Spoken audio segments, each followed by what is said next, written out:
I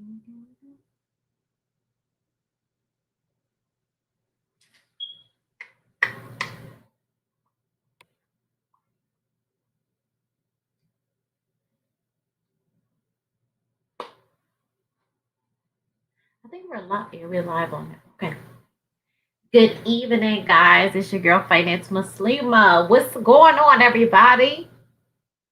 How y'all feel tonight? Is Monday. Are we having a dry Monday or just trying to get by Monday? Or is it a Monday where we like, let's get it? Preach, I'm super fired up. I'm excited for where my business is going. I'm excited about my money goals. I'm excited. I'm excited. Drop me some comments in the chat. How you guys doing tonight? It's check-in time.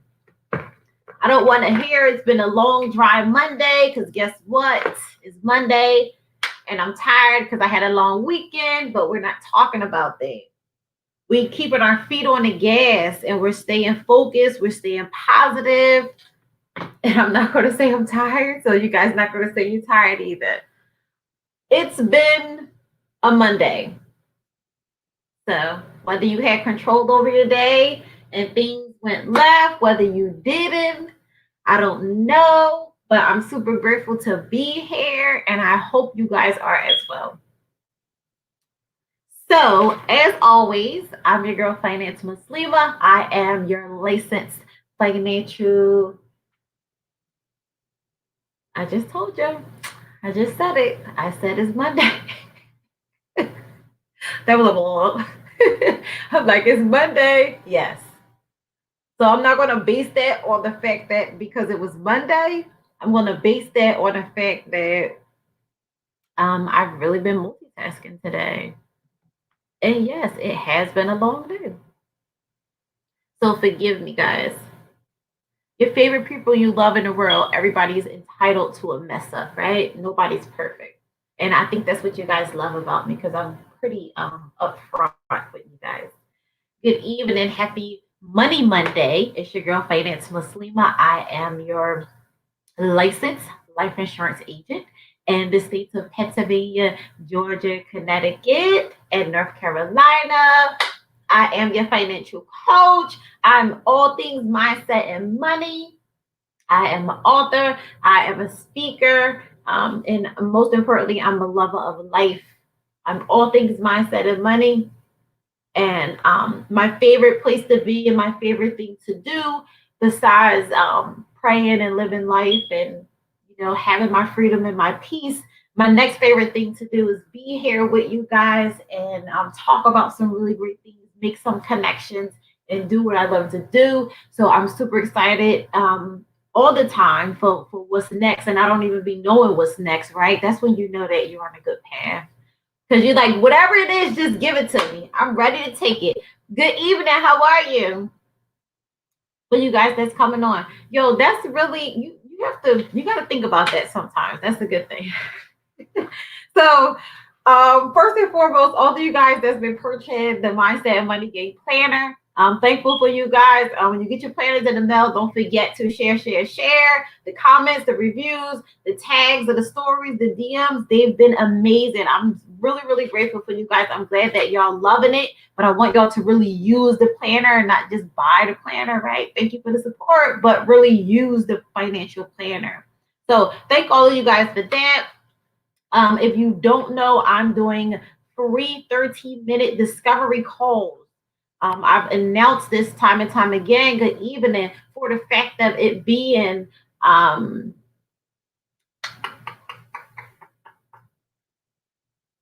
alaikum. Yes, I can help you with that. Send me a DM and I'll connect with you.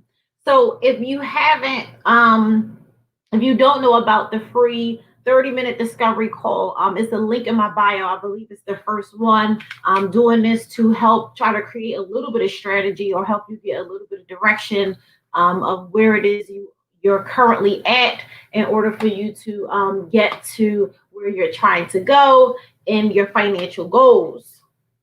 It's a slew of freebie things on the website as well. I highly encourage you guys to click the link in the bio, subscribe to the email because all things that you need, all things finance, all things mindset and money. It's a lot of emails that being shot out with valuable information. So if you want to stay connected and know what's what first and foremost, well, exclusively wise, you should stay connected via email. We've been having so if you're just tuning in with us and you don't know, we are doing 12 days of financial planning. So I'm pretty excited about the two young ladies I have with doing coaching one-on-one.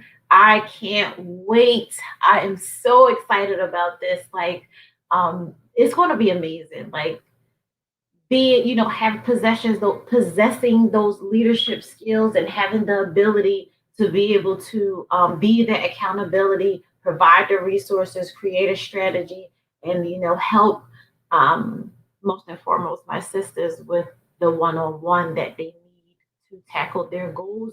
That means a lot to me. I've had it done to me. I still have people that do that help me in different ways, and not just finances, with creating strategies that help me with resources when it come to marketing, life things. Just looking for me and my girlfriend talking tonight about investing and some things that we're looking to do and what we're going to do because I want to speak it into the universe, right? So we all need somebody. So I'm super excited about this one-on-one coaching for the month of February and how these ladies will do. And it's definitely going to be it's going to be good. I will make sure that it be good.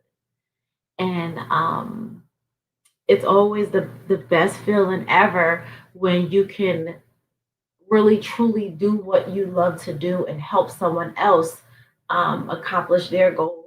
Because I can, so I'm gonna say this really quick. Let me relate it to like when I was working in healthcare, right? So working in healthcare, and first I started off like doing CNA. I would have clients, maybe it'd be at night to the weekends while I was going to school, and had a full time job. And then good evening. And then it's like healthcare. Okay, so the experience I had with healthcare, I loved it in the big. First, it was just like I have to do something. I gotta find something to do, right? So it was healthcare. Got into it, started really liking it. I'm like, yeah, I love to help people. It's pretty cool. Um, this was the thing about it for me with healthcare. I loved it to a certain extent, but I didn't really love it to the fact of where I felt like I would offer my services for free. I don't know if that went over your head or not, but I'm going to say that again. So I loved it. I loved the clinical part of it, working in the hospital, in the clinicals, doing, whether it be labs, doing height and weight, all of these things, taking blood pressure. And then I also love the other side of it. The beginning ground part of the healthcare for me was the one-on-one in patients' homes. It was, riding around the different clients' houses, like just trying to find some work to make some money, right? But I'm really, I'm is different environments is good for me. So that helped me very well versus being in the same space every day, all day. That doesn't work well for me. So it was good. But it's like that service right there, I didn't love it enough to where as though I was willing to do it for free. This service that I'm doing now, that I found 15 or plus years later, like, oh yeah, like I love to help people, but it's like, what else can I do to help people, right? So, not to downplay or anything like that. Like, it's the most amazing. Like, I learned a lot, doing it in my early 20s. Like, I did a lot, and I experienced a lot. I learned a lot. I met a lot of amazing, phenomenal women, a lot of people. But my thing is, I was like, if you're not willing to do the service for free, I don't think it's really that one thing that you love. So I say that to say I know that this is the thing I love because I'm on here on live with you guys, giving out free content, free resources, free game, free direct action strategies to things that you guys need to do in your financial world. Thank you.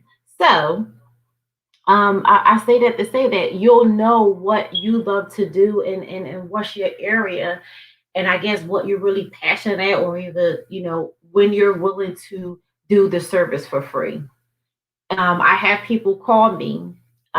Tiffany is, a good friend of mine. Tiffany calls me, or she, often sends me an email or text about various opportunities of speaking to different young ladies that need financial help, or, just different stuff around the Charlotte, or if she have the podcast opportunity.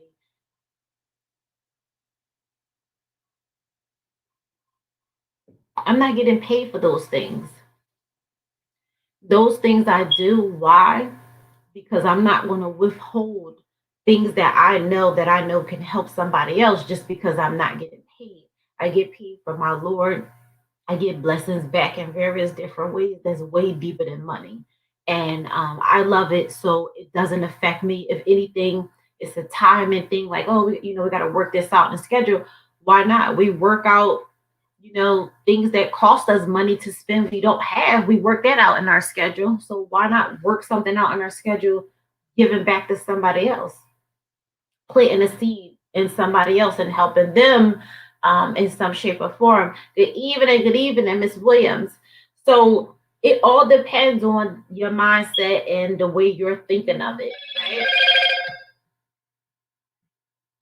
So, with that being said, I just wanted to tell you guys, when you really find that thing you love to do, you will be willing to exchange services for free and really grind and, get out there, put yourself on the forefront. And I've met so many amazing people just by coming on these lives. You guys be checking in and, this, that. Like, it's the most amazing feeling. And it doesn't bother me or take anything away from me for doing this. So it's the way that we're going to stay connected, and I'm going to continue it. Find something that you're willing to do for free. What are you willing to do for free? And you'll know that is the thing that you're meant to do. So this is day 2 of our 12-day financial planning. So if you just tuned in, if you wasn't here for day 1, we're on the 12-day financial planning. And all 12 days, I'm breaking down different sections of a financial planning full strategy. If you've never sat with a financial professional or coach and have financial planning before, these 12 days, I'm breaking down everything that it consists of. But I broke it down in 12 ways, so whereas though it's easy and it's not too much for you guys at one time. So if you have your notebook and pen ready, get ready to give out some things that you need to write down. That's going to be very helpful.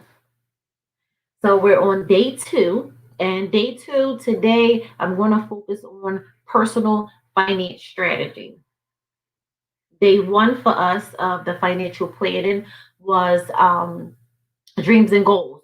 Dreams and goals was day 1. This is day 2. We're on personal finance strategy. So of your full financial plan is steps and there's levels to it. We talked about dreams and goals. Good evening, Mr. Williams. Good evening. We talked about dreams and goals already as being the first part. Today we're on day 2, and day 2 of the financial planning system comes personal finance strategy. So you got a pen and paper. I'm going to give you guys what's included in the personal finance strategy. You can write this down. You need to write it down so that you can put your own personal numbers and information in this and make it work in a way for you that's tangible to hit the target and the goal, which is always should be the dollar sign, the amount of money that you're trying to reach in some shape or form or fashion. So the first thing in a personal finance strategy would be cash flow. Cash flow, cash flow, cash flow, cash flow. The first thing in the personal finance strategy, I want y'all to write this down, is going to be cash flow. So when we talk about cash flow, we're talking about overall the dollar amount that you provide to your household, that you make whether you be exchanging time for money, whether if it's a job, it's earned income, whether you have a side business, whether you make money online, you have another business, whatever the case may be. How many incomes do you have? How much cash flow do you have generating on a a daily, a weekly, and a monthly basis? Because you may have a business, an online business, whatever type of service you're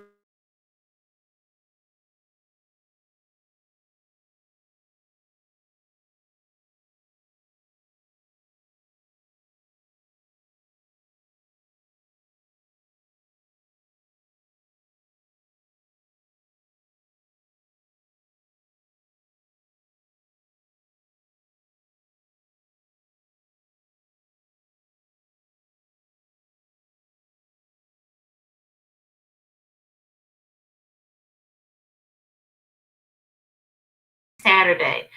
That's your cash flow. And then at on a monthly, well, bi-weekly basis, if you have a job, you get paid bi-weekly. That's another income. And then you add your daily up, your weekly up. You add everything that you're bringing home for the month. So bi-weekly, what hits your bank account, not what the job is giving you.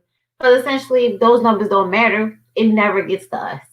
So after the taxes and all that cool stuff, how much are you do you hit your bank account? That's another income. Okay, so some people have more, some people have less. So on a monthly basis, how much cash flow do you have?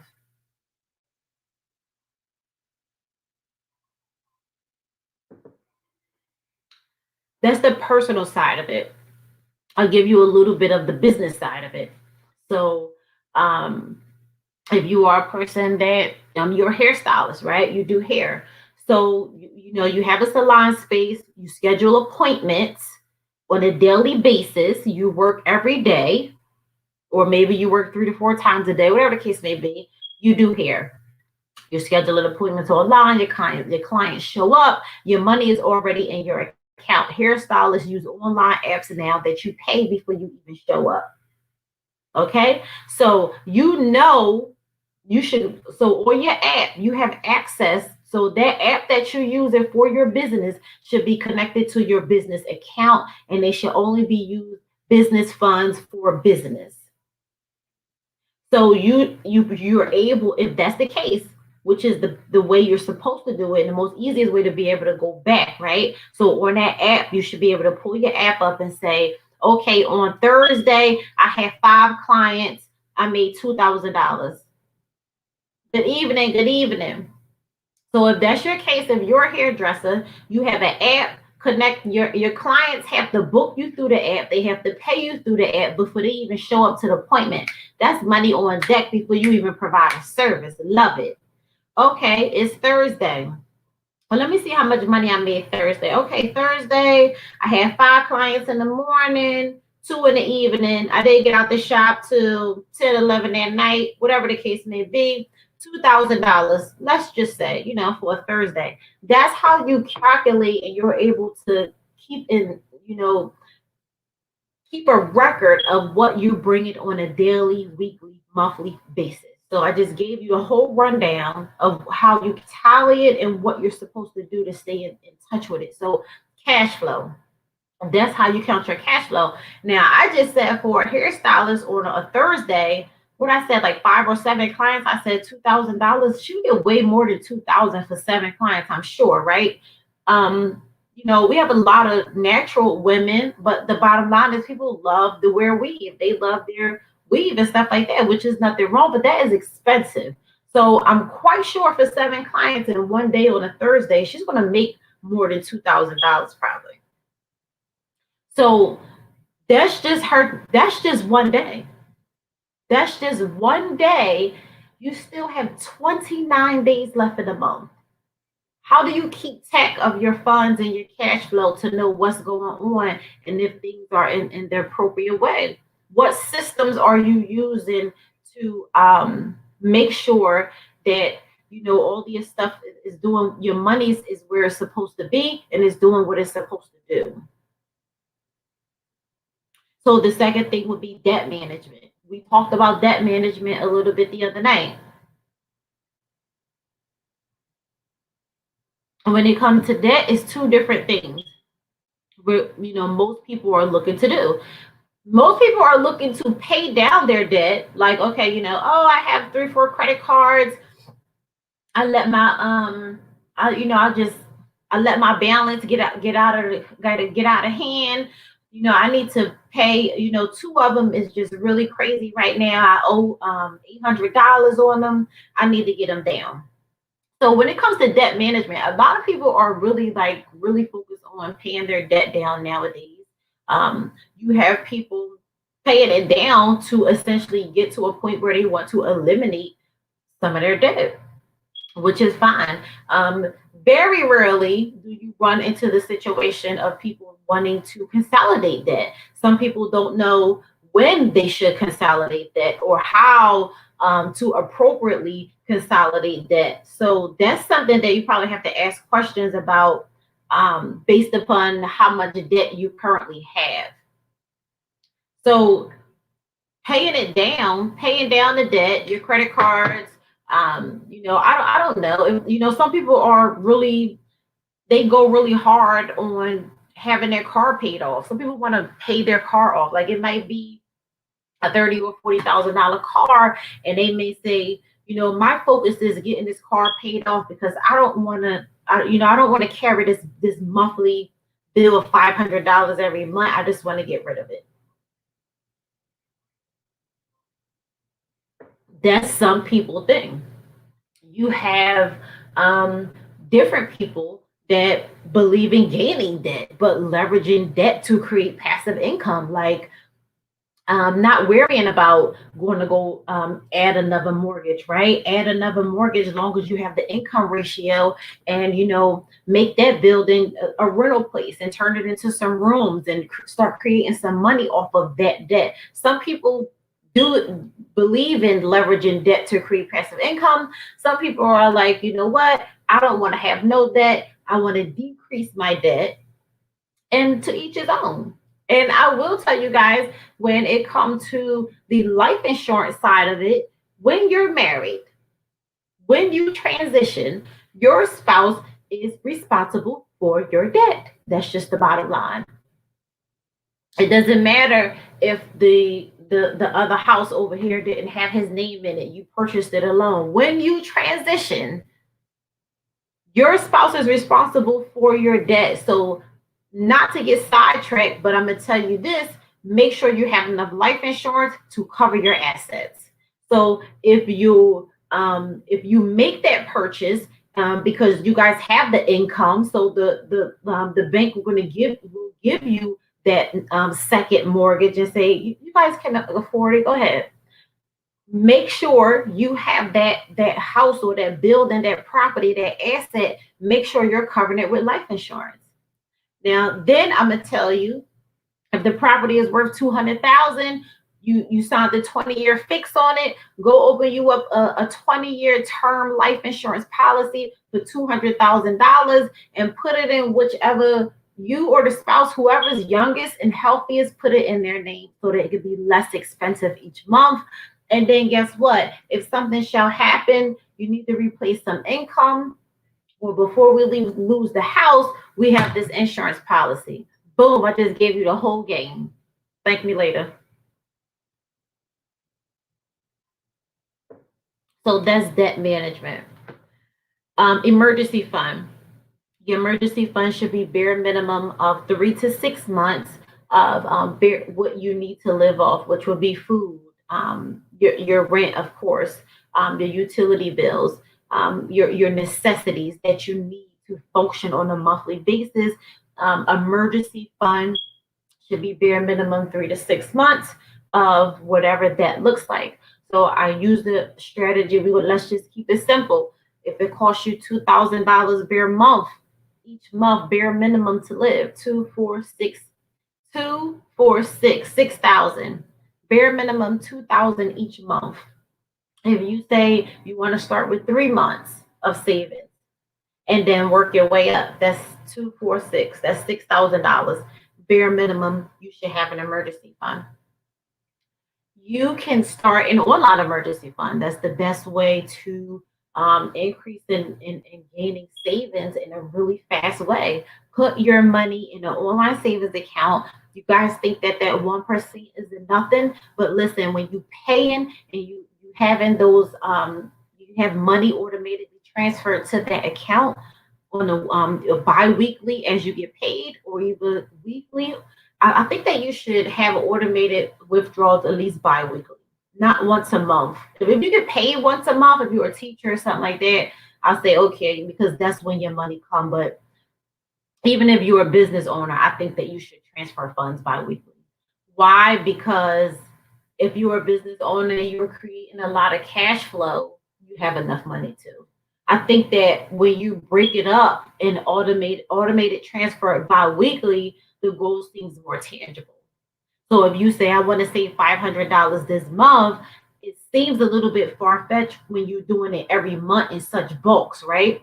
But if you pay yourself and put $200 in this account bi-weekly, it seems more tangible. It seems more fun. You're like, oh wow, yeah, I can do that. I can afford that. Boom, I just helped you again. So emergency fund is part of the finance strategy. The fourth one is proper protection. You must know how much protection you're supposed to have on your life, how much protection you're supposed to have on your babies, because guys, we're letting people sell us insurance and we don't even know what we have. Oh, I met this guy and he sold me this insurance. I'm not sure what it is.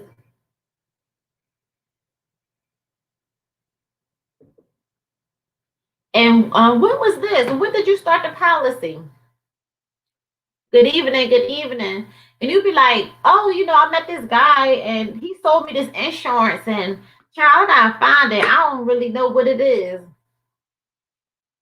Okay, so you take some time, find a policy. Come to find out you have like 40 to 50,000 in death benefit and you paying like, a lot of money a month where you can have better. But we just don't know. He sold us, right? Grant Cardone say sell or be sold. If you're not a seller, if you're not educated in different things, you're going to be sold. People know terminology, psychology that they can sell you if you're not hip on game and if you're not hip on sales. That's just the bottom line. You don't even have to need what that person have, but a person that's a salesperson and been in the game in the industry, if they have something that they want to sell you, they're going to sell you. And it's always most of the time due to lack of education. Because if you are equipped in that area or whatever it is, then nobody can't sell you. So knowing how much life insurance protection you need. Everybody's household is different. Everybody's personal situation is different. Right? So you can be a single mom with two children. Your, how much, and I'll ask you this question. If you're a single mom with two children, right? And I say, how much life insurance do you think you're supposed to have? And then people will just, well, I don't know, they'll just make up a number of, what they probably want to leave their children.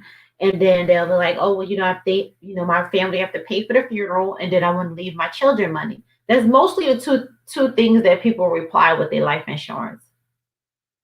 Life insurance is so much far fetched than that. People don't include loss of income, right? So maybe it's in there with the children because this is the thing, especially if you're a single mom with two children. You're leaving life happens, you transition, you're leaving your two babies out here in the world. Nobody's going to take care of them like you take care of them. So that's a loss of income. How do your children survive in the world without you? How do they survive? So you you have to know exactly what it is to a number science when it comes to life insurance. You should be really thinking and writing it down on how you want it to work out. So I'm gonna get a little bit deep for y'all, right? This is how you should be doing it. So I would say, okay, personally, my situation. I'm 37 years old. I'm single. I have a 16-year-old son, right? So I would the way that I would sit down and figure out how much life insurance do I need and want on my life, I would say, okay, I know I'm Muslim, so I know how much my janazah will cost. Okay. And then I would say, okay, I have a 16-year-old. If I transition today or tomorrow, what is it that he's going to need? Okay, so he hasn't quite hit the age where he has a job and he's stable to go out there and live on his own. And, he's not 20 in his early 20s, figure it out. So, do I want my life insurance to pay my son a certain amount of money a month? Do I want it to pay him out? What do I want it to do? How much money do I think that he needs? How much money do you think your child live off of bare minimum right now every month? You have to think about these things. We need to think about these things. And then also too, the asset part of it. You can be a single mom with children, but you can have assets. You can own properties. You can be an investor and you can own a yacht. You can have a Maserati paid off for, you own it. Your assets, your life insurance should cover your assets. It's asset protection. So when it comes to the life insurance part, you have to sit down and figure out what you want for your family. Everybody's personal situation with that is different. So it just depends on you. Number 5 would be asset accumulation. Outpace inflation. We just talked about that. Investing, buying different things, whether it be vending machines, um, whether it be, I don't know, real estate, whatever the case may be, the goal is to outpace inflation. The goal is to purchase things that are going to that's not going to depreciate, and so that they will be valuable down the line. So not things that will depreciate. And the last one is estate preservation. So I was listening to who was I listening to? Was it podcast or it might have been something motivational I was listening to. I forgot, but I know that he was like talking about um the wealthy people and how they travel, and when they show up the venues to come speak and so forth, right? They get the luxury, they got chauffeurs and they got the concierge service, all of these things, right? And then he was kind of like relating it like, why we don't grind to get that, why we don't want to be treated like that, why we just, comfortable with being regular when we come to like we can have that too. So I brought that up because it made me think of it when talking about estate preservation, because I was talking to a client about this probably about a week ago about an insurance policy that has the concierge service. So it's like when you transition, this policy has is added on a concierge service. So take your family to the funeral home or burial ground and all of these things, but it has that luxury lifestyle package set in it for when you transition, if that's how you want your family to move out. And I love it because I think it's really dope. I think it's really dope. Like if it's nothing wrong with that. But the thing that people can't seem to grasp around it is because we don't want to have the conversation about what's going to happen then. If we could openly and be realistic with ourselves and be able to have that conversation of what we like. I work hard. I've done a very good job by my family, by my children, by my spouse, by my community. This is how I want to go out, and that's perfectly okay to have those conversations and set that up. And I think life insurance companies, those companies that do that, I think they did the most amazing. They did the most. That's like the most simplest yet amazing idea. Like who doesn't want a concierge service? Put it in my package. I want to work on paying for that stuff now, so that when I transition, my family is going to look like this, and they're going to be able to maintain, this lifestyle that we live now. And this is how I want us to look as a unit. I think it's pretty dope. So when it comes to the estate preservation, um, what things are you doing right now that's aiming towards building your family legacy? You got to ask yourself that question.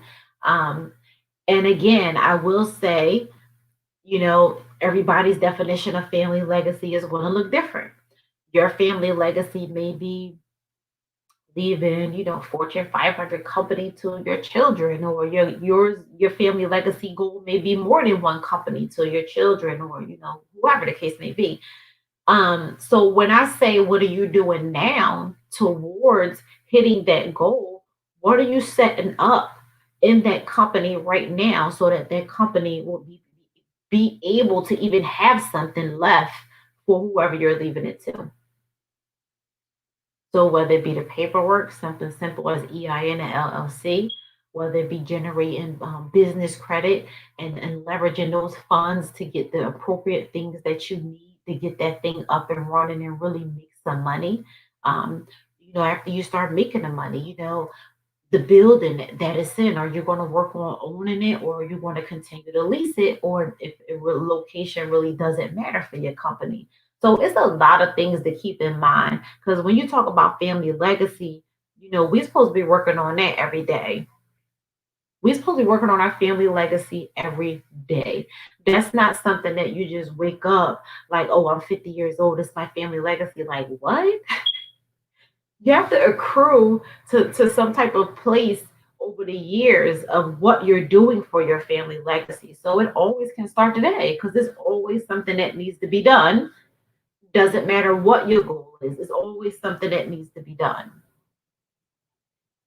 So when it comes to personal finance strategy, we have 6 steps. I just gave you guys 6 steps to the personal finance strategy. And this is day 2 of the 12 days of financial planning. I'm not telling you guys what day 3 is, but I hope this information was really helpful for you guys. I'm going to go through one more time. Day 2 of your 12-day financial planning consists of the personal finance strategy. Your personal finance strategy consists of cash flow, debt management, an emergency fund, proper protection, making sure your assets are protected and tucked, and then making sure your estate too, your trust funds and so forth. So that's the 6 things that is covered in a personal finance strategy. And guys, these tools and strategies and things that I'm telling y'all are all keys to proper financial foundation. If one thing in your foundation lacks, so to say this your foundation, if one thing in your foundation lacks, anything that you do or when life start to happen, your whole foundation can start to easily brick away. Or if it's a huge thing missing in the foundation, it can brick away really fast. So it's super important, no matter where you're at currently today and where you're trying to get to. Good evening to you guys that's joining in. It's super important to know that your financial foundation needs to have bricks. It needs to be brick solid. You need to have a solid, stable financial foundation. So all of those things again are a part of the personal finance strategy. This is the month of February. I told you guys I'm going to be doing a lot of these lives back and back, because I'm breaking down different strategies and things to help you guys out a lot. If you feel like you're ready for your personal financial planning one-on-one, it is currently $149. It was $300. It's currently $149. It entails a lot of things. If you're interested in finding out what all it entails, you can go to the website for the details. It's www.faithfamilyfinance.co, www.faithfamilyfinance.co, and you can click on financial planning, and it'll give you guys a layout of all of the things that the financial planning process entails. And if you're not ready for the financial planning, you can do a 30-minute free discovery call. Like, hey, I'm not ready for the financial planning. I'm gonna do that, but you know what? Right now, I do need to hop on a call with you and talk about some things, and share what it is I have going on, and maybe you can help me in the right direction. And I'm like, yeah, girl, I got you. Just hit me up. Got you. I hope this information was very helpful for you. If you know a friend that needs information, always share, share, share. And I'm super excited for what's to come. So you guys better get used to seeing me and get ready to I want you guys to really take action and use this stuff to help you, because I'm not just sitting up here talking to you guys about stuff that I heard about or a friend told me about or I read in a book. This is real life stuff that I've personally done, real life stuff that I do with my clients. And it's time to tap in on a serious note.